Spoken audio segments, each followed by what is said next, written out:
إلى النبي محمد رسول الله صلى الله عليه وسلم وكافة الأنبياء والمرسلين لجميع المسلمين والمسلمات والمؤمنين والمؤمنات خصوصا إلى حضرة الشيخ بالصمد الفرنباني وإمام الغزالي شاء الله لهم الفاتحة.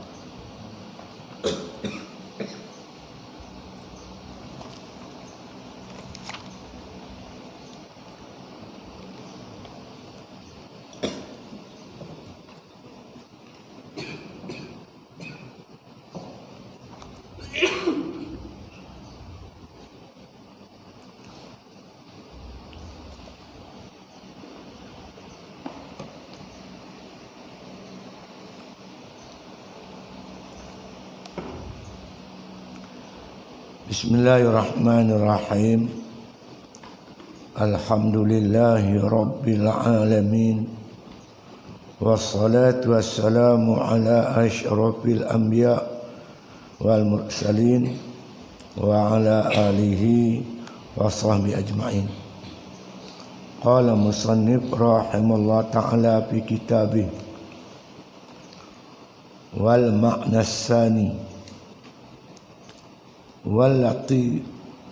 واللطيف لطيفة الربانية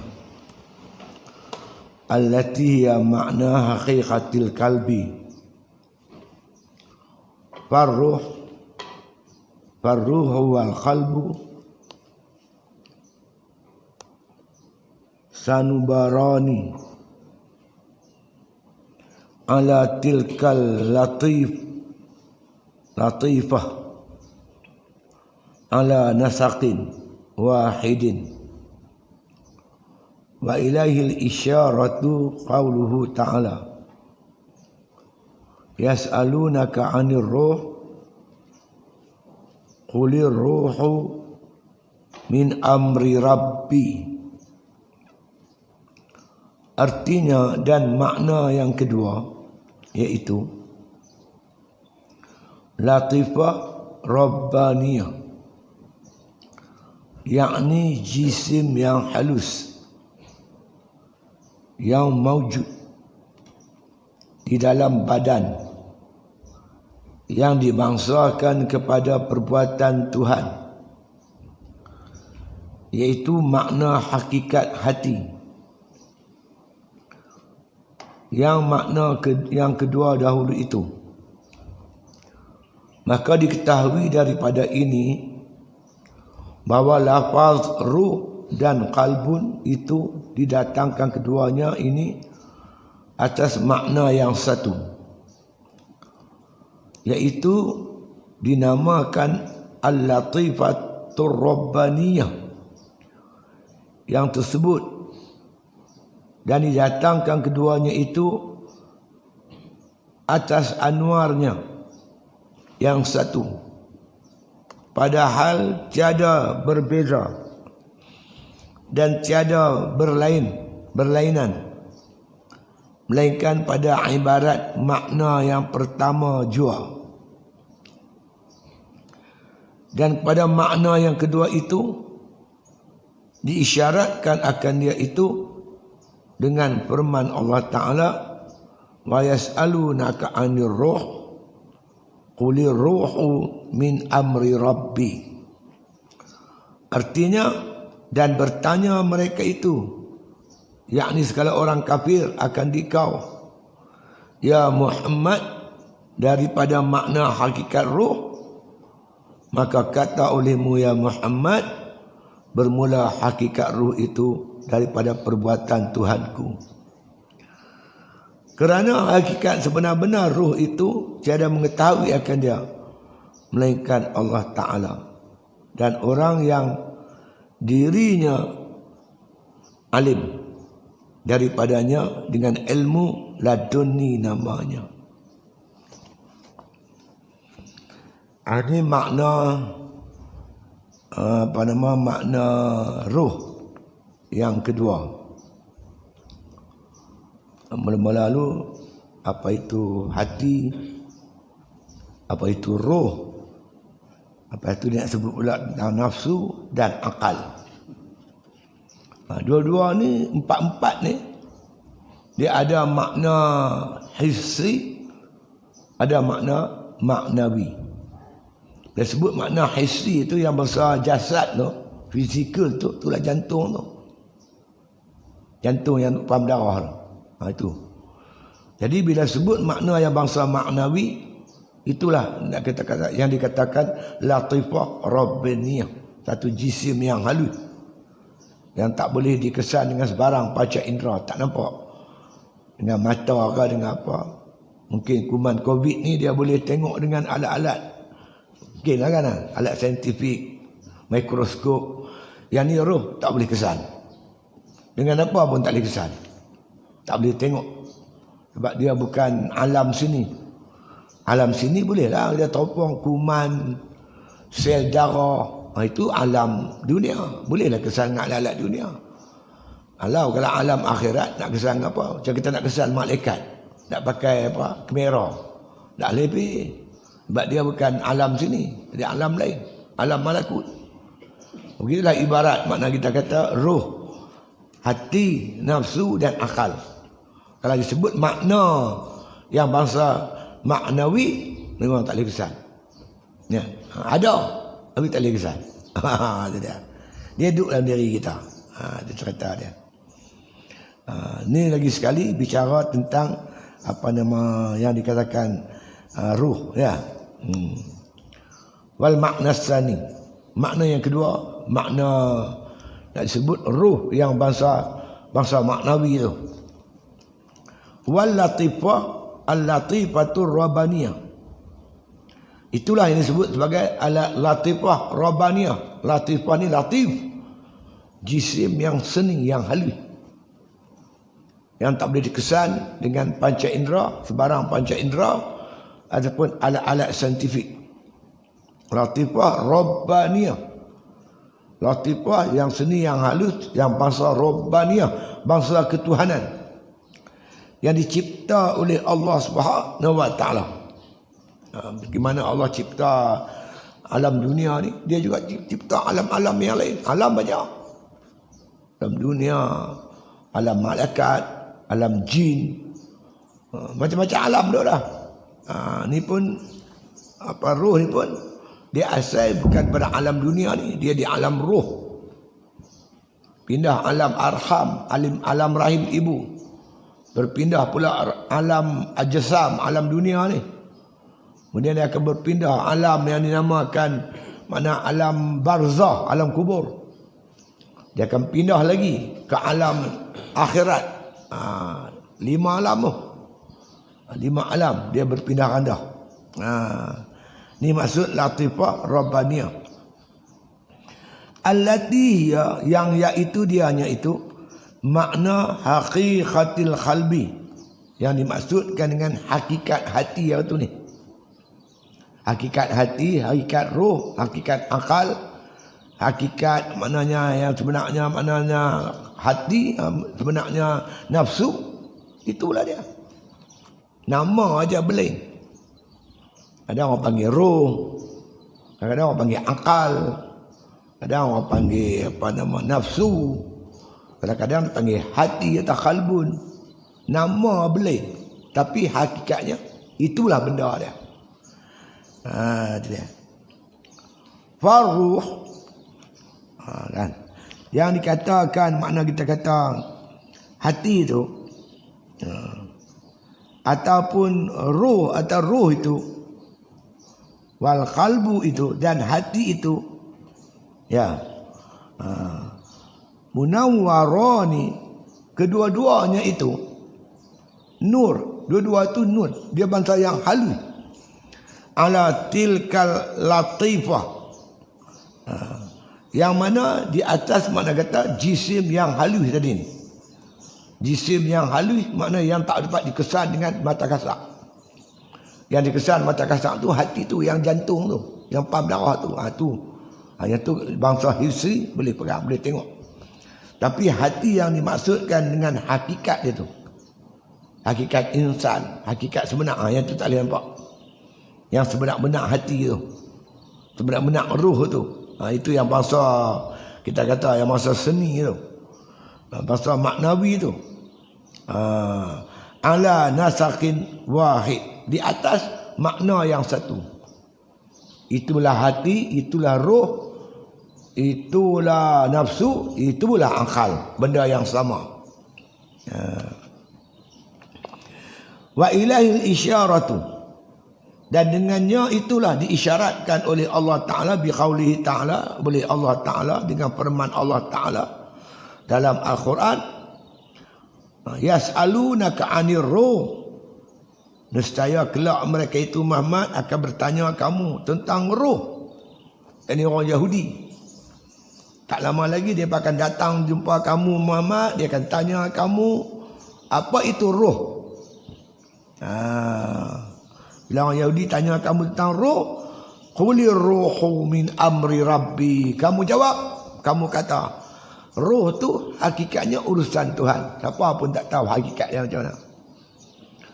Yang dia habis Imam Ghazali cerita ni, takat dia cerita yang Tuhan cerita tu ya. Takat dia cerita tentang Nabi Muhammad cerita, lebih daripada tu tak, wallahu alam. Kan, kita pun tak lihat cerita hakikat dia macam mana. Cuma yang kita tahu Allah Ta'ala jadikan roh, jadikan akal, Allah gabungkan. Maka Allah cipta makna di kejadian manusia itu. Itulah roh, akal tu duduk sekali. Kan? Dalam makna kita kata roh anak Adam tu, dia ada akal dan dia ada nafsu. Hakikatnya itulah. Satu yang kita tahu. Orang yang berakal, kerana dia ada akal, makna kata dia sentiasa menyetujui ataupun beriman dengan Allah Ta'ala. Tapi orang dikuasai oleh nafsu, menentang Allah Ta'ala. Satu ya. Lebih daripada itu kita pun tak tahu.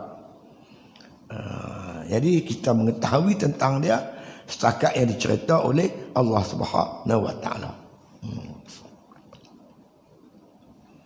Artinya dan makna yang kedua iaitu, makna pertama tadi hari itu ni, yang kata jantung tu pam darah tu. Makna yang kedua iaitu latifah rabbaniyah. Apa makna latifah rabbaniyah? Yakni jisim yang halus. Latif tu halus. Latifah di sini jisim yang halus.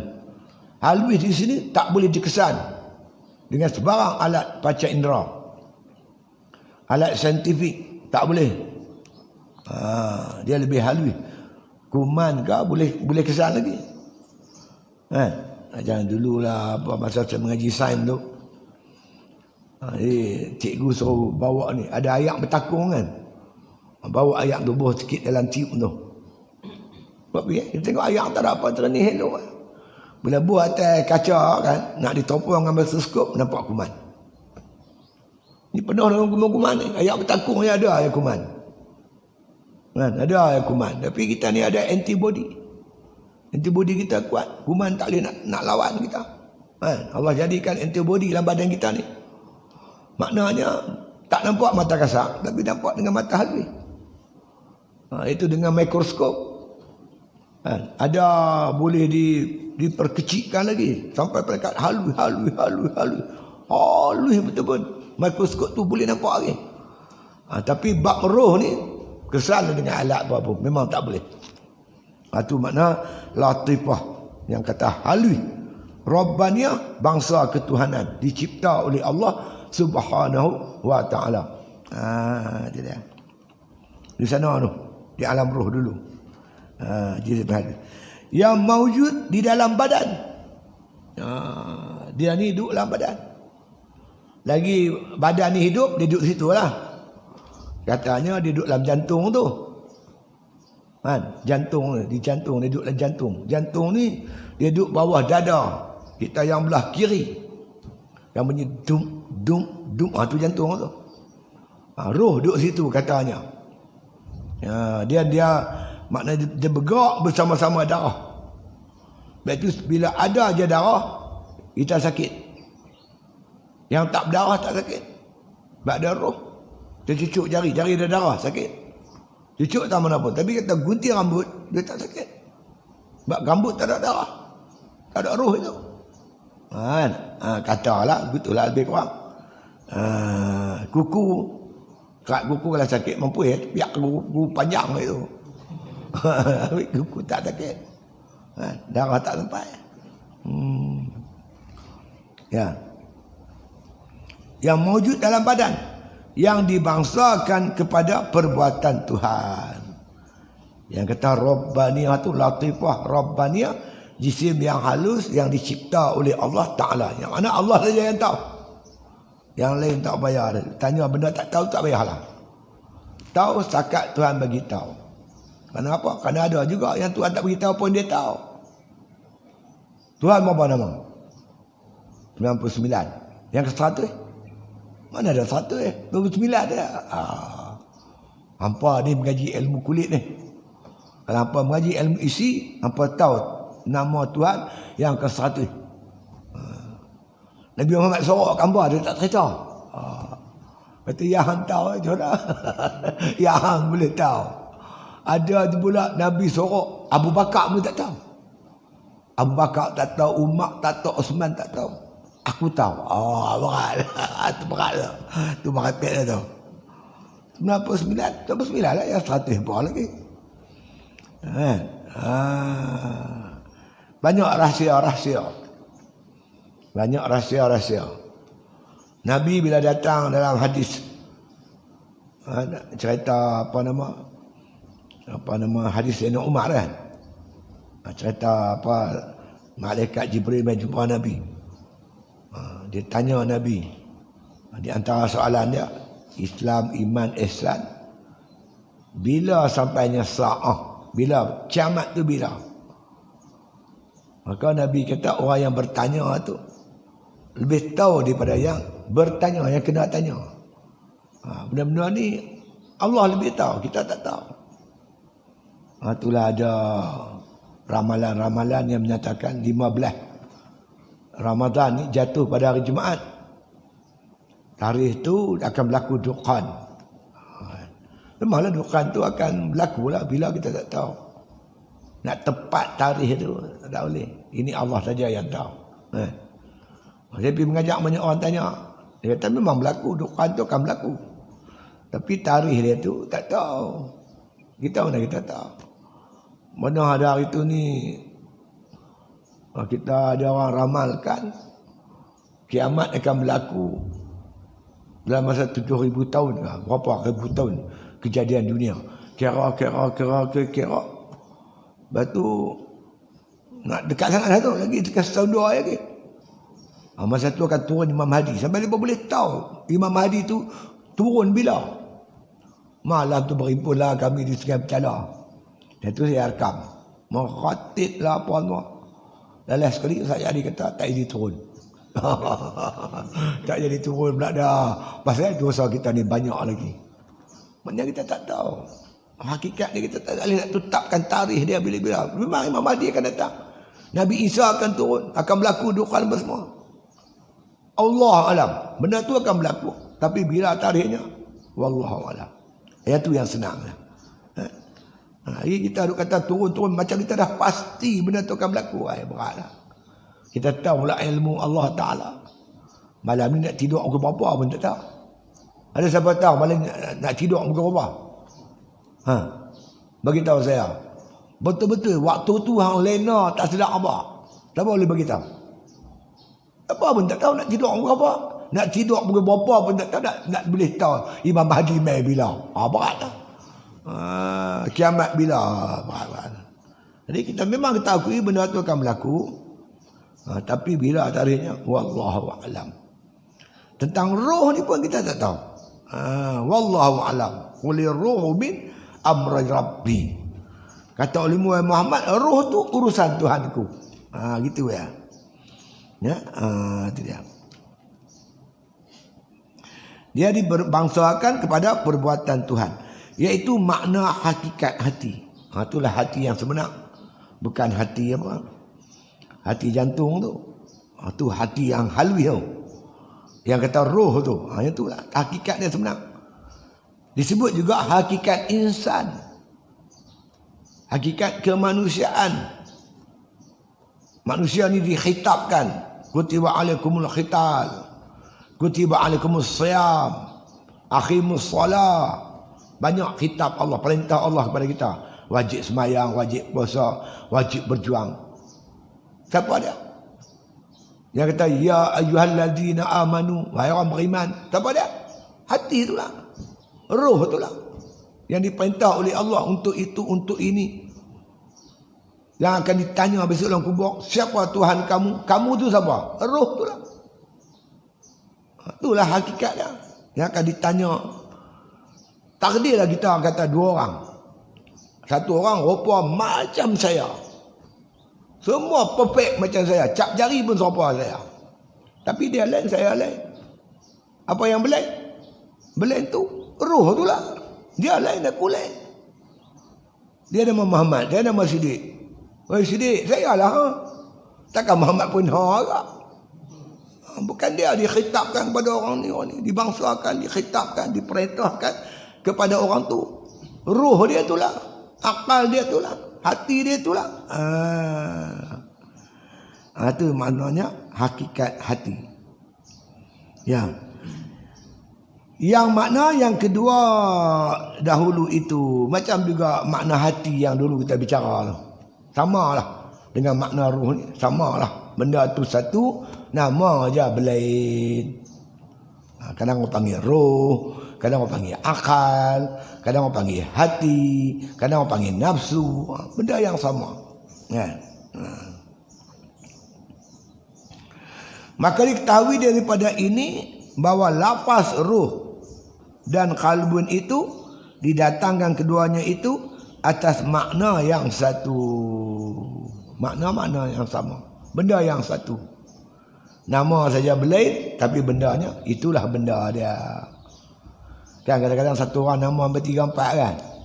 Nama kampung lain, nama kapnalan lain, nama glamour lain, macam-macam nama. Hakikat dia yang itulah juga orang dia. Iaitu dinamakan latifah rabbaniyah yang tersebut. Itulah dia hakikatnya. Latifah Rabbaniyah, jisim yang halus yang dijadikan oleh Allah Ta'ala. Allah saja lah yang tahu hakikat dia macam mana. Dan didatangkan keduanya itu atas anwarnya atau nur yang satu. Jadi dikata apa, Allah jadikan akal, Allah jadikan nafsu, kemudian Allah gabungkan. Kan? Dinamakan dia roh. Yang Tuhan tanya, alastu bi rabbikum, bukan aku Tuhan kamu? Itulah roh, itulah akal, itulah nafsu. Itu dia. Hakikatnya yang itulah anwar yang satu, nur yang satu.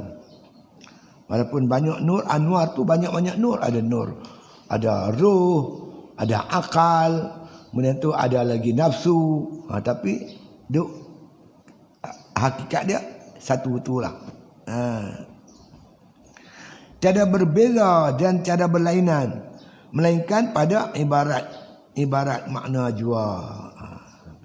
Jadi dia tu walaupun berbagai-bagai nama, hakikatnya satu, berbeza pada ibarat, pada sebutan.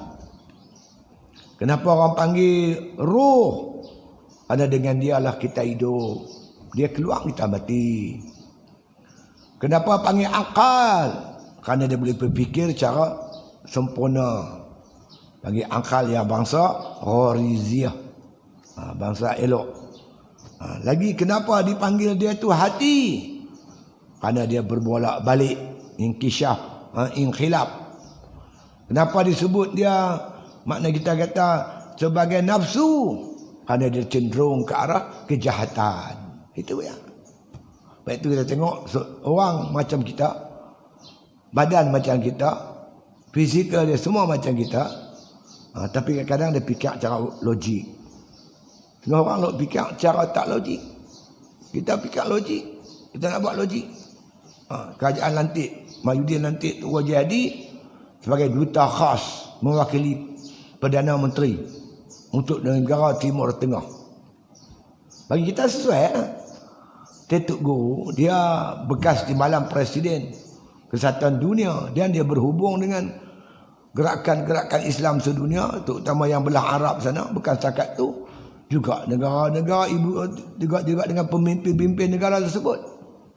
Jadi bila ada hubungan antara Malaysia diwakili Datuk Guru, memang kena tempat dia lah. Itu ini kita nak mengaji pun senang. Masalah pelajar kita ada di Mesir pun mungkin mudah, kerana boleh bincang direct antara Presiden dengan Tok Guru. Presiden Mesir bincang dengan Tok Guru, sama level sebab dia wakil Perdana Menteri. Dengan Presiden Turki, dengan Perdana Menteri apa lagi, apa nama Libya apa lagi Syria sana, apa nama lagi semua negara Arab lah. Dia akan menguatkan hubungan dua hala, hubungan dagang. Mungkin kita boleh hantar minyak-minyak kita yang banyak tu, getah-getah kita. Mungkin kita boleh eksport teknologi sarung tangan. Sana pula boleh buka kilang sarung tangan. Dia boleh ambil kita punya ni. Bagi kita nampak okey lah. Tapi puak-puak pan ni dia pakai apa? Tak tahu lah. Kita fikir dulu ni, dia fikir macam tu. Kita nampak bagus, dia pula nampak tak bagus.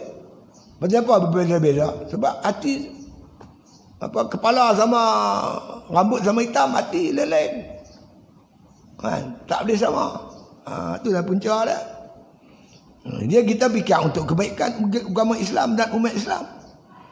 Bila ada seorang pemimpin gerakan Islam mewakili Perdana Menteri untuk berbincang, mungkin boleh kita bawa idea kita ni kepada mereka. Kita ni orang Islam, ada lebih kurang 70%, tak sampai 70%. Kita mampu menyatukan umat Islam dan negara yang berbilang. Maksudnya kita boleh menyatukan atas dasar ta'awun. Bukan ikhwan pun tak apa nak kenal lagi ta'awun ni. Kita boleh bawa untuk menyatukan umat Islam di Mesir, umat Islam di Syria, di negara Islam yang lain. Untuk kekuatan Islam. Nampak, kita nampak bagus ni, cukup bagusnya. Tapi ada nampak tak bagus, tak tahu. Dia pakai cermin mata apa kita pun tak tahu. Payah nak fikir. Berarti itu yang berbeza tu segi pandangan hati dan sebagainya. Punca pada itu.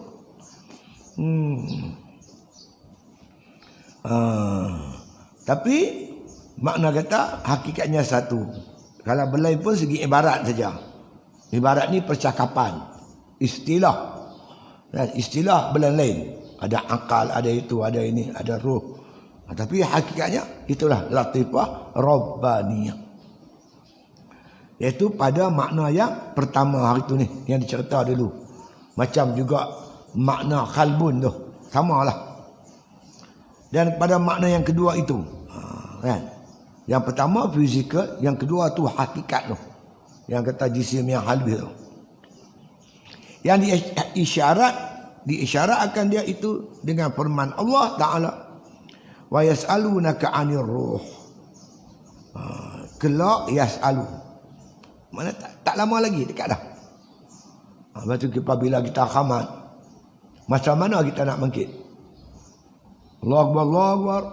Asyhadu an la ilaha illallah. Asyhadu anna Muhammadar Rasulullah.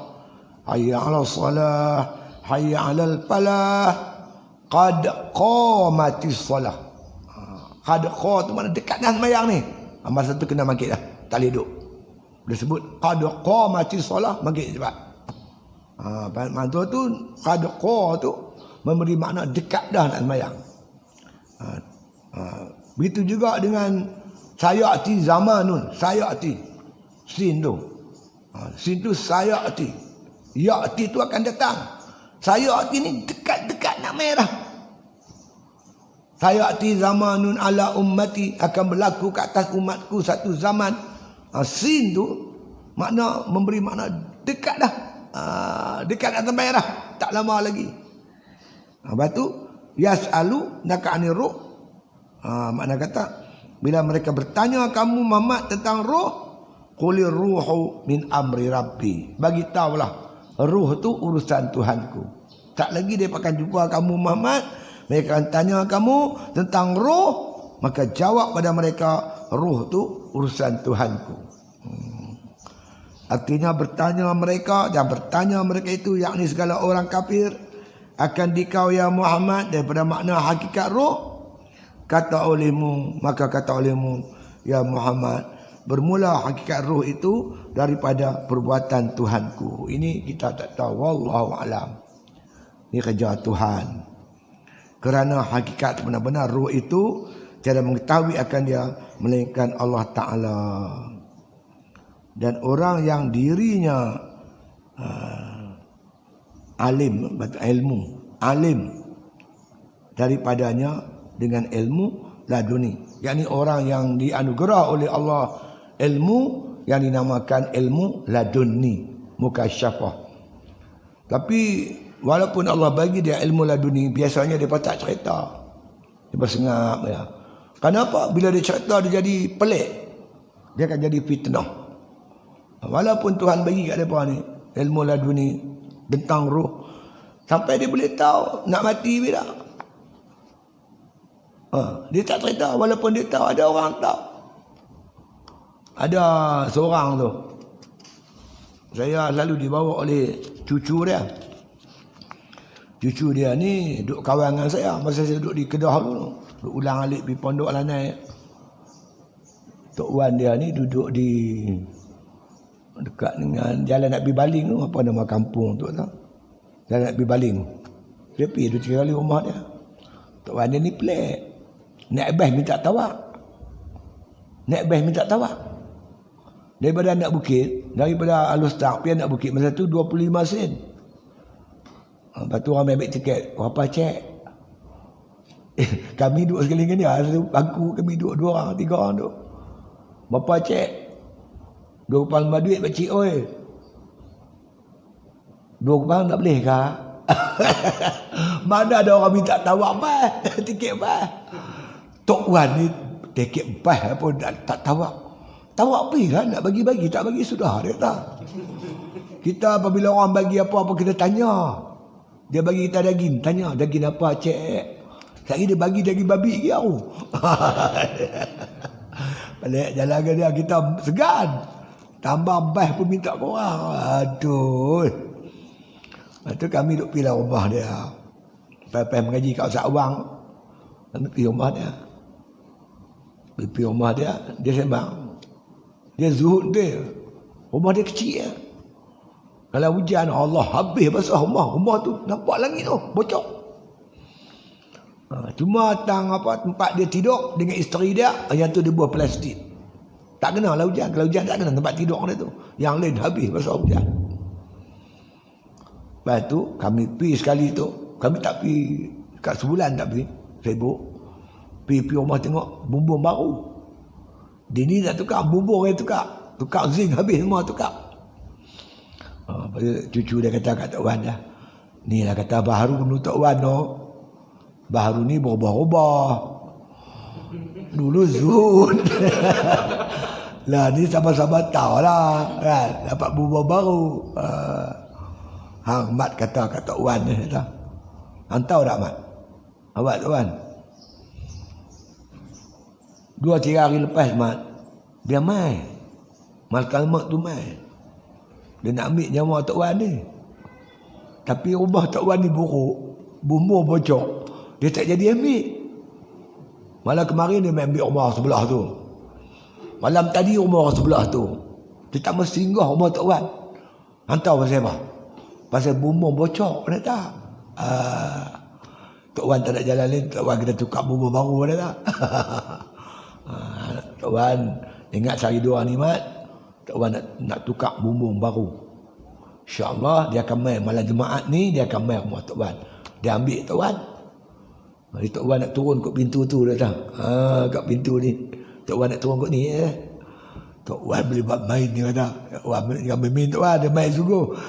Memang Tok Wan panggil dia main lah. Kemudian minggu tu kami tak pergi. Minggu depan kami pergi. Sampai semua rumah dia tak ada, dia mati tu. Dia mati lah. Isteri dia cerita. Tok Wan Muhammad sebut nama hang sebelum dia mati. Dia mati betul-betul malam Jumaat. Malam Jumaat lepas. Dia turun kot ni. Tayar ben banyak tak ada lagi. Dia boleh cerita. Dia boleh cakap. Apa ingat tu? Ni orang dapat ilmu laduni.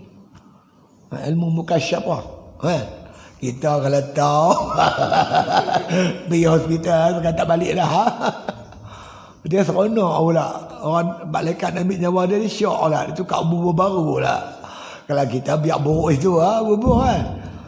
Ni dipanggil ilmu laduni. Orang yang Allah Ta'ala anugerah pada dia. Kemudian kata musannif al-lafzus salisu. Wallahu a'lam. Al-Fatihah.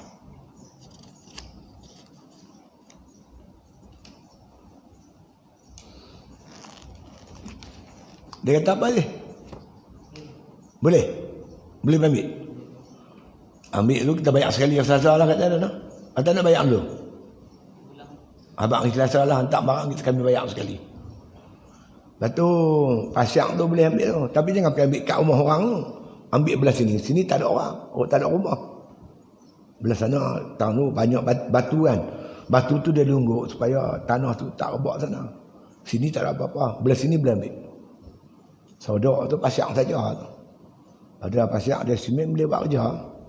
Bata tak apa, bata bagi banyak. Kita bagi siap tu, bagi lembu selesa sikit makan. Yang tak berebut.